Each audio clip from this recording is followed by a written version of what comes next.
Picture चालू करो बे।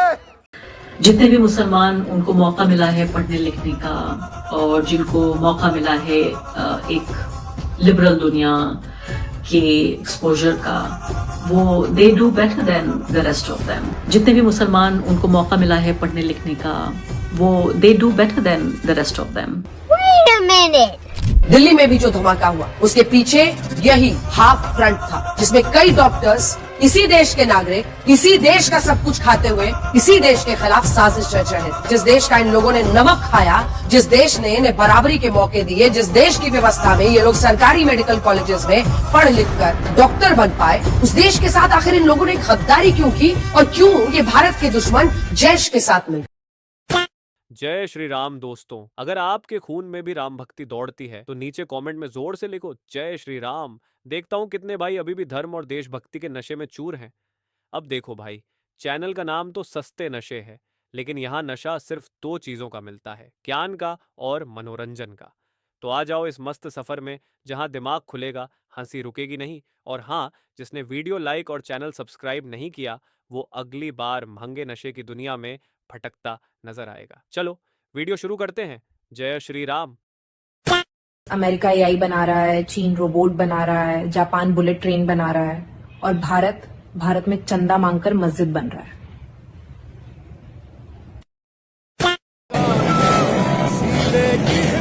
को मेहनत की कीमत से ज्यादा का मिलेगा। रफ्तार बदल देगा।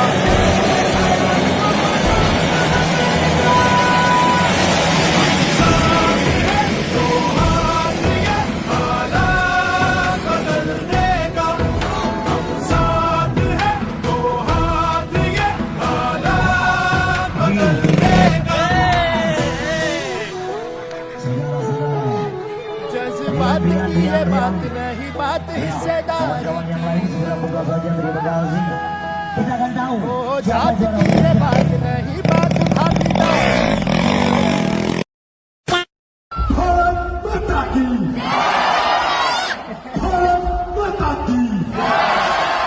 हिंदुस्तान हिंदुस्तान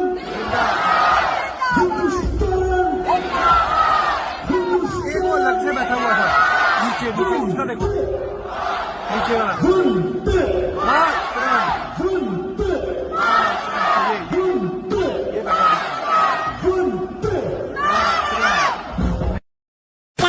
जो मैं अभी करके दिखाऊंगा ना, सोचा नहीं होगा किसी ने।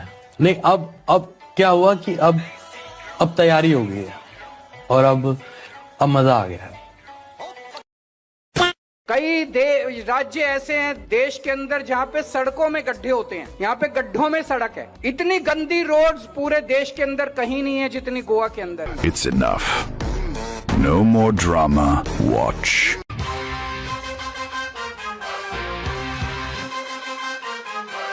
काफी दुख की बात है। और अभी तो रुको, क्लाइमैक्स अभी बाकी। मुंबई जितनी बुरी सड़कें शायद पूरे देश में नहीं है। चुप, बिल्कुल चुप। हे प्रभु, हे हरि राम कृष्ण जगन्नाथ प्रेमानंद, ये क्या हुआ?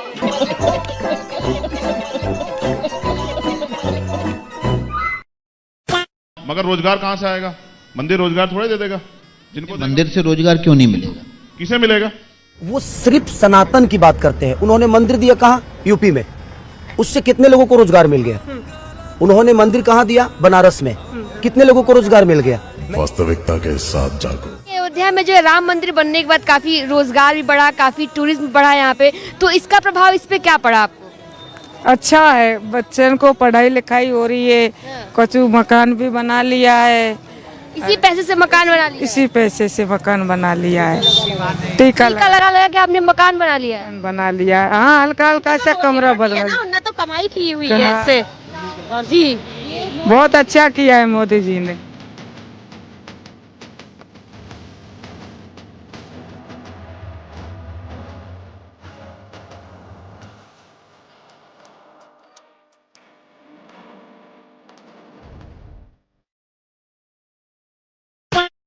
बिल्कुल Ayushi, you can send your questions to me and Let me be honest with you. I did not know I was going to say this, but I was in New York just about a month ago, and I did try my best to get an appointment with him.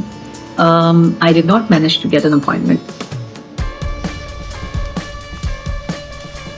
Zohran Zohran Zohran Zohran Zohran तुम कहाँ हो? शैतान गली खतरा महल अंदर नगर और शमशान के सामने।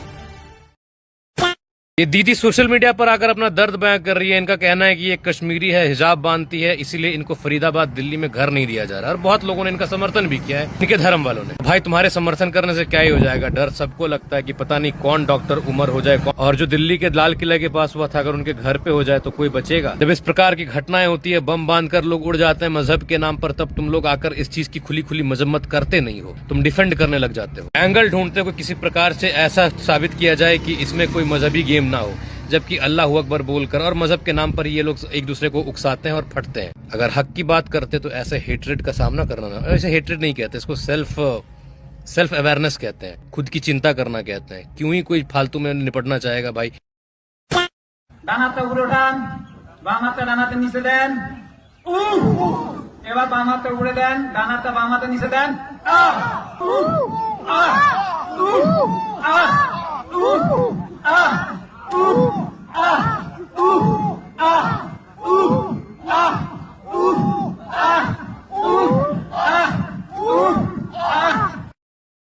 जब इलेक्शन कमीशन ही पूरी तरह से बीजेपी के पिट्ठू की तरह काम करेगा तो तमाम सवाल उठेंगे। अब आपने कहा कि जहां आप जीत जाएं वहां जीत जाएं, अरे भाई सेलेक्टिव होगा काम, आप लोग सवाल कैसे पूछ पाएंगे फिर? नहीं तो विपक्ष से एक दो राज्य जिता दो एक साल में, बाकी सब कब्जा कर लो। इसमें कोई रॉकेट साइंस है क्या?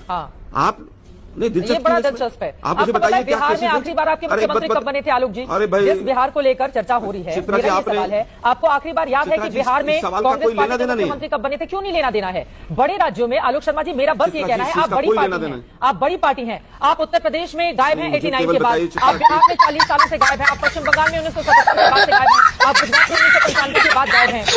नीतीश कुमार का तो प्रधानमंत्री नरेंद्र मोदी का 2014 से शुरू हुआ ना देश को लेकर, उनका जो शंखनाद यागा, जो मजबूती थी। लेकिन सुधांशु जी मुझे दिखाई दे रहे हैं, मैं आरोपों पर जवाब दे लेती हूँ। हाँ, नहीं आपने महत्वपूर्ण सवाल, उत्तर सुनिए, मेरी बात सुनिए, आराम से। आप बदतमीजी करके चली जाती हो। आलोक शर्मा जी बिल्कुल आराम से, कोई बदतमीजी नहीं कर रही हूँ मैं, बिल्कुल आराम से सवाल पूछ रही हूँ, आराम से।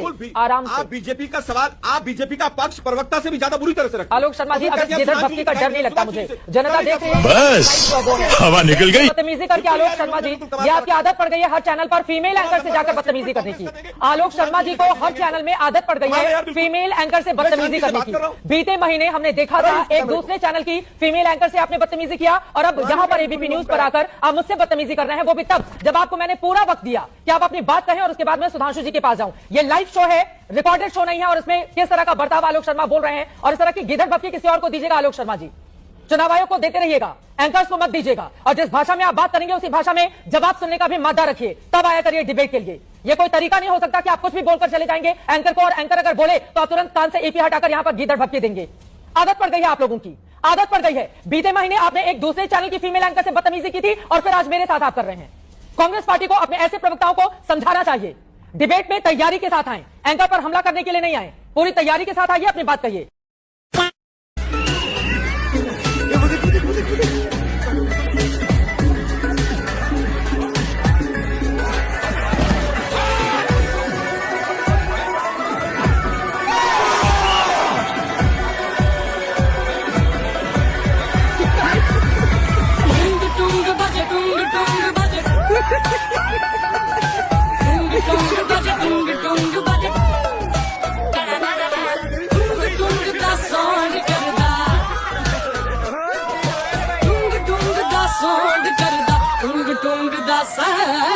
तेरे मेरा दिल विच लाउड बजदा टुम टुम टुम टुम टुम आज, तेरे मेरा दिल विच लाउड बजदा टुम टुम रे टुम टुम आज, टुंग टुंग बज टुंग टुंग बज टुंग। यहाँ पर बजरंग दल के गुंडों ने नदीम अंसारी जिम ऑनर उत्तराखंड का, इसके जिम में जितने भी लड़कियां आते थे सबको छेड़छाड़ करता था, उल्टे सीधे हरकत करते थे। लड़कियों ने जब बजरंग दल वाले को कंप्लेन किया तो बजरंग दल वाले ने आके सुताई किया, सुताई करके इसे पुलिस के हवाले किया। सैकड़ों ऐसे कट्टरपंथी, ऐसे कट्टर हिंदुत्ववादी संगठन पैदा हो गए कुकुर मुत्ते की तरह। रहीम, ये लड़का किसी स्कूल के सामने माइनर लड़की को छेड़छाड़ करते हुए पकड़ा गया। जब वहाँ के लोकल्स ने इसे पकड़ के सुताई की और उसका बैग चेक किया तो बहुत सारे कॉन्डोम्स निकला। बजरंग दल के गुंडों ने यहाँ पर बजरंग दल के गुंडे अमजद खान मध्य प्रदेश का है, हिंदू लड़कियों को होटल में लाके उसके साथ जो है लव जिहाद करता था। पकड़े जाने के बाद जो है इसने कबूला कि ये 5 बार आ चुका है। इनफैक्ट ये अपने दोस्त की पत्नी को भी लेके आ चुका है, और दोस्त का पत्नी का मतलब मुसलमान नहीं, कोई सेकुलर हिंदू का। यहाँ पर बजरंग दल के गुंडों ने कुछ मुसलमान लड़के आके हिंदू लड़कियों का छेड़छाड़ करता था। वहाँ के लोकल्स परेशान होकर थाने का घेराव किया। पुलिस ने जब उन लड़कों को पकड़ के जुलूस निकाला तो उल्टा उन्हीं के कम्युनिटी के लोग आके अल्लाह अकबर का नारा लगाने लगे और उन लोगों ने भी थाने का घेराव कर लिया। अब बजरंग दल जैसे अतिवादी इस तरह के संगठन को क्या बैन किया जाना चाहिए या नहीं? इन मुसलमानों के इतने सारे मामले आते हैं कि सुबह से शाम हो जाएगा बोलते बोलते, बट ये मामला खत्म नहीं होने वाला है। लेकिन फिर भी ध्रुव राठी, अरफा खानम, अजीत अंजुमन, इन सबको केवल और केवल हिंदू ही गुंडे दिखते हैं। ये मुसलमान लोग हिंदुओं की बहन बेटियों को छेड़ दे, रेप कर दे, धर्मांतरण करा दे, बट ये सारी चीजें इन लोगों को नहीं दिखेगा। अब पुलिस की गिरफ्त में सड़क पर चल रहे इन अपराधियों को देखिए, इनमें से तीनों ही मुस्लिम समुदाय के हैं।